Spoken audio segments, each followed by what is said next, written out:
ನಾನು ಅವಮಾನ ಮಾಡಿದಾಗ ಹೆಂಗೆ ಕುಂತಿದ್ನೋ ಅವರು ಕ್ಷಮಾ ಕೇಳಿದಾಗೂ ಹಾಗೇ ಕುಂತಿದ್ದೆ. ಉದ್ದೇಶ ಇಷ್ಟೇ, ಈಗಿನ ಮಕ್ಕಳಿಗೆ ಒಂದು ಸಾರಿ ಸಣ್ಣ ಅವಮಾನ ಆದ್ರೂ ಕೂಡ ಇವರು ಹೇಳಿದ ಹಾಗೆ ಫ್ಯಾನ ಹುಡುಕ್ತಾರವ್ರು. 1000 ಅವಮಾನಗಳು ನಮ್ಮನ್ನ ಎತ್ತರಕ್ಕೆ ಬೆಳೆಸ್ತಾ ಇದ್ದಾವೆ ಅನ್ನುವಂತಹ ವಿಚಾರ ಬಂದಾಗ ಮಾತ್ರ ನಾವೇನಾದರೂ ಸಮಾಜದಲ್ಲಿ ಬದುಕಲಿಕ್ಕೆ ಸಾಧ್ಯ. ಇಲ್ಲ ಅಂದರೆ ಬದುಕಲಿಕ್ಕೆ ಸಾಧ್ಯ ಇಲ್ಲ. ಎಷ್ಟೋ ಅವಮಾನಗಳು ಸನ್ಮಾನಕ್ಕೆ ಕಾರಣ ಆಗ್ತಾವೆ.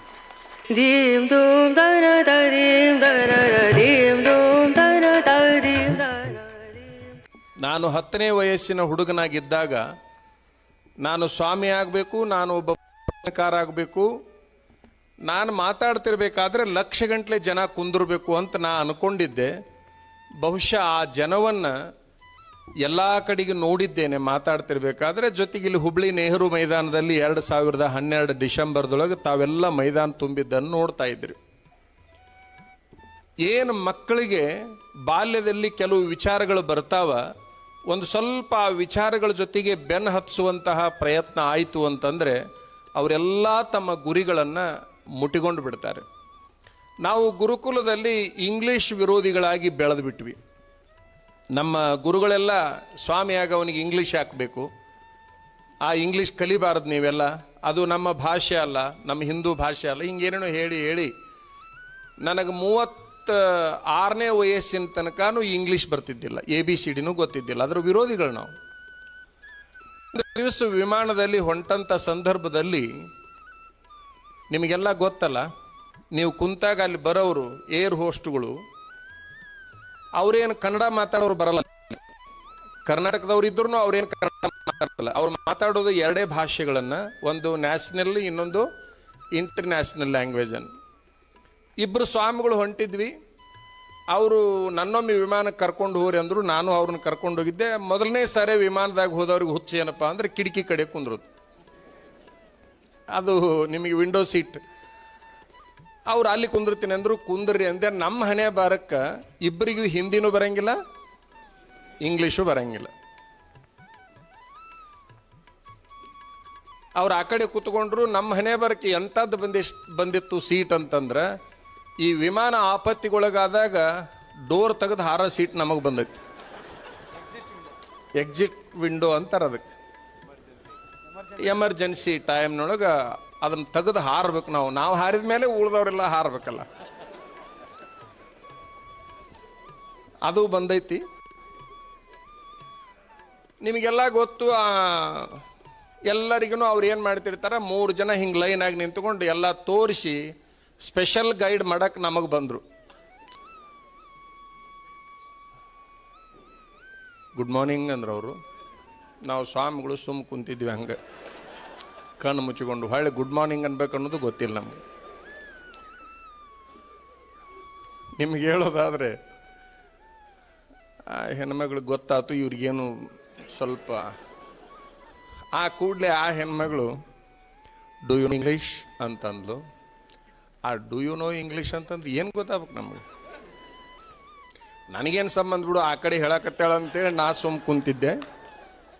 ಆಕಿನ ಅವನು ಕೇಳ್ತಾ ಇದ್ದಾರೆ, ನನ್ನೂ ಕೇಳ್ತಾ ಇದ್ದಾರೆ. ನಾವಿಬ್ಬರು ಸುಮ್ಮ ಕುಂತ್ವಿ. ಬಿಟ್ಲಾಕಿ ಇವ್ರಿಗೆ ಇಂಗ್ಲೀಷ್ ಬರೋದಿಲ್ಲ ಅಂತ ಪಕ್ಕ ಆಯಿತು. ಭಾಳ ಶಾನ್ಯರು ಸೇರಿಕೊಂಡಿರ್ತಾರೆ ಅಲ್ಲಿ.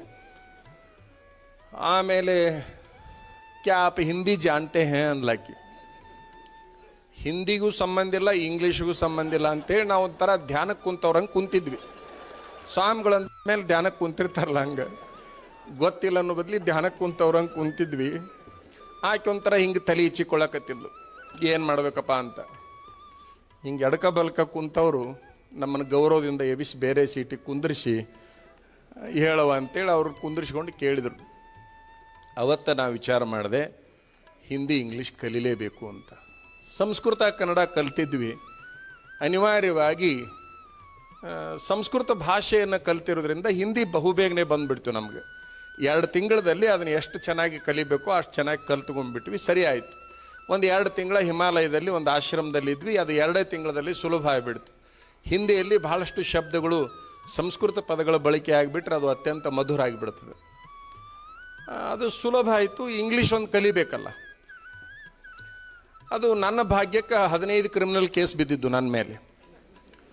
15 ಕ್ರಿಮಿನಲ್ ಕೇಸ್ ಬಿದ್ದು ಕೂಡಲೇ ಅಬ್ಸ್ಕಾಂಡಿಂಗ್ ಇರಬೇಕಲ್ಲ, ಅರೆಸ್ಟ್ ಆದರೆ ಅದು ಸ್ವಾಮಿಗಳು ಜೈಲಿಗೆ ಹೋಗಿ ಬಂದವರು ಅನ್ನೋದು ಸಾಯೋ ತನಕ ಉಳಿತೈತೆ ಅಂತ ಹೇಳಿ ಅದಕ್ಕೊಂದು ಗೊತ್ತಲ್ಲ, ಅದೇನು ಬೇಲು ಸ್ಟೇ ಎಲ್ಲ ಸಿಗಬೇಕಲ್ಲ ಅಂತೇಳಿ ಅಬ್ಸ್ಕಾಂಡಿಂಗ್ ಇದ್ದು ಅದು ದೌಡ್ ಸಿಗುವಲ್ದಾಗಿತ್ತು.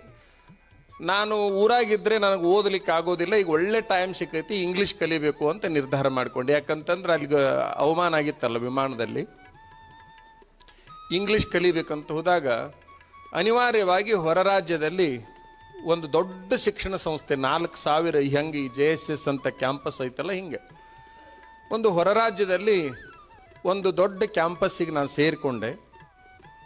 ನನ್ನನ್ನು ಅಲ್ಲಿ ಅವರು ಆ ಕ್ಯಾಂಪಸ್ಸಿನ ಎಜುಕೇಷನ್ ಇನ್ಸ್ಟಿಟ್ಯೂಟಿನ ಚೇರ್ಮನ್ರು ವಿಮಾನದಾಗಿಂದ 10 ಕಾರುಗಳನ್ನು ಕೊಟ್ಟು ಕರೆಯಾಗಿ ಕಳಿಸಿದ್ರು.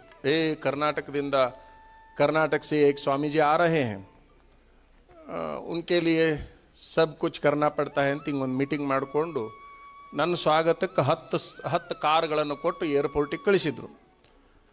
ಇದೆಲ್ಲ ಯಾಕೆ ಬೇಕಾಗಿತ್ತಪ್ಪ, ನಾನು ನೋಡಿದ್ರೆ ಅಬ್ಸ್ಕಾಂಡಿಂಗ್ ಅದೀನಿ, ಇದು ಒಳ್ಳೆ ಪೇಚಾಟ ಆತಲ್ಲ ಅಂದ್ಕೊಂಡೆ. ಆದರೂ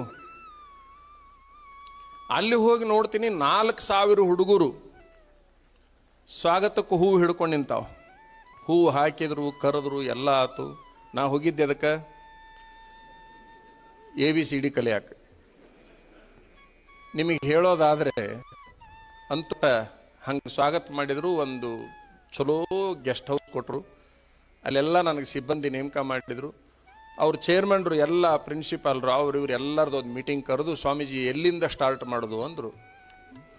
ಅಂದ್ರೆ ನಾನು ಆಗಲೇ ಭಾಳ ಓದ್ಕೊಂಡ್ಬಿಟ್ಟಿದ್ದೀನಿ ಅಂತ ತಿಳ್ಕೊಂಡ್ರು ಅವರು. ಯಾಕಂದ್ರೆ ನನ್ನ ಬಗ್ಗೆ ಹೇಳೋರು ಹಂಗೆ ಹೇಳಿಬಿಟ್ಟಿದ್ರು ಅವ್ರಿಗೆ. ನಾ ABCDಯಿಂದ ಅಂದೆ.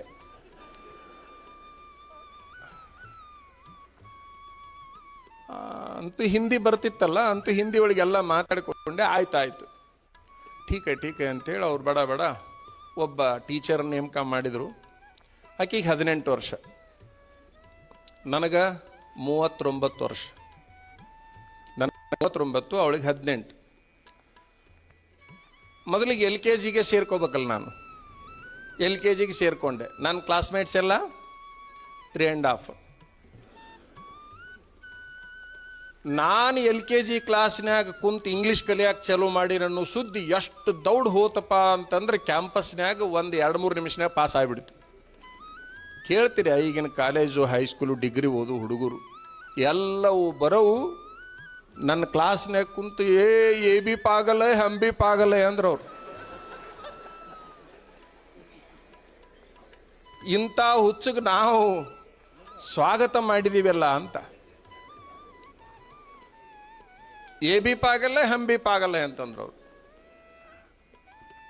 ಅವಮಾನ ಆದಂಗಲ್ಲ, ವಿಮಾನದಾಗ ಅವಮಾನ, ಕ್ಯಾಂಪಸ್ನ್ಯಾಗ ಅವಮಾನ, ಎಲ್ಲ ಅವಮಾನಗಳು. ಆದರೆ ಎಲ್ಲ ಮಕ್ಕಳಿಗೆ ನಾನು ಹೇಳೋದು ಇಷ್ಟೇ, ನಾನು ಇಂಗ್ಲೀಷ್ ಕಲಿಬೇಕಾದ್ರೆ ಮೊದಲನೇ ದಿವಸಕ್ಕೇ LKG ಸಬ್ಜೆಕ್ಟ್ ಮುಗಿಸಿದೆ, 2ನೇ ದಿವಸಕ್ಕೆ UKGದು ಮುಗಿಸಿದೆ, 20ನೇ ದಿವಸಕ್ಕಾಗಲಿ SSLC ಇಂಗ್ಲೀಷಿನ ಸಬ್ಜೆಕ್ಟಿಗೆ ಬಂದಿದ್ದೆ. ಪ್ರತಿ ರಾತ್ರಿ 600 ಪೇಜ್ ಬರೀತಿದ್ದೆ, ನನ್ನ ಅಕ್ಷರಗಳನ್ನು ಶುದ್ಧ ಮಾಡ್ಕೋಬೇಕು ಅಂತೇಳಿ. ಪ್ರತಿ ರಾತ್ರಿ 600 ಪೇಜ್ ಬರೆಯೋದೆ. ಡಾಕ್ಟರ್ ಅನುರಾಧ ಶರ್ಮಾ ಅಂಥೇಳಿ ನನಗೆ ಟೆನ್ಸಸ್ ಹೇಳಲಿಕ್ಕೆ ಬಂದಳು. 1 ತಾಸಿನಲ್ಲಿ 12 ಟೆನ್ಸ್ಗಳ ಒಂದು ಪರಿಪೂರ್ಣ ಮಾಹಿತಿಯನ್ನು ಅವಳು ಕೊಟ್ಟಳು. ಈಗ ನನಗೆ ಇಂಗ್ಲೀಷ್ ಸಮಸ್ಯೆ ಇಲ್ಲ, ಆದರೂ ಒಂದು ಗೊತ್ತಿರಲಿ, ಯಾವ ಹುಡುಗರು ಬಂದು ನನಗೆ ಎ ಬಿ ಪಾಗಲ್ಲ ಹಂ ಬಿ ಪಾಗಲ್ಲ ಅಂತಿದ್ರಲ್ಲ, ಆ ಅನುರಾಧ ಶರ್ಮಾ ಏನು ಮಾಡಿದ್ಲಂದ್ರೆ 20 ದಿವಸ ಮೊದಲ ನನ್ನ ಬರಹವನ್ನು, ಇಂಗ್ಲೀಷ್ ಅಕ್ಷರಗಳನ್ನು ನೋಡಿದ್ಲು. 20ನೇ ದಿವಸದ ಅಕ್ಷರವನ್ನು ನೋಡಿ ಆಕೆಗೆ ಬಹಳ ಮಿರಾಕಲ್ ಆಯಿತು. ಆ ಇಂಗ್ಲೀಷ್ನೊಳಗೆ ಬರ್ತಕ್ಕಂಥ ಕ್ಯಾಪಿಟಲ್ ಮತ್ತು ಸ್ಮಾಲ್, ಅದರೊಳಗೆ ಕರ್ಸಿವ್ ರೈಟಿಂಗ್ ಅಂತ ಏನು ಬರ್ತೈತಲ್ಲ, ಅದರಾಗೂ ಕ್ಯಾಪಿಟಲ್ ಮತ್ತು ಸ್ಮಾಲ್ 4 ಚೆನ್ನಾಗಿ ಬರೆಯೋದನ್ನು ರೂಢಿ ಮಾಡಿಕೊಂಡಿದ್ದೆ. ಪರಿಣಾಮ ಏನಾಯಿತು ಅಂತಂದ್ರೆ ಅವಳ ಮನಸ್ಸಿನ ಮೇಲೆ ಬಹಳ ಪರಿಣಾಮ ಆಗಿ ಅವು 2 ನೋಟ್ಸನ್ನು ತೆಗೆದುಕೊಂಡು ಎಲ್ಲ ಕ್ಲಾಸ್ ರೂಮ್ಗಳಿಗೆ ಅಡ್ಡಾಡಿದ್ಲು. 20 ದಿನ ಕ ಪೆಹಲೆ 20 ದಿನ ಕೆ ಬಾದ್ ಅಂತ ಹೇಳಿ ತೋರಿಸಿಕೊಂಡು ಬಂದ್ಲು.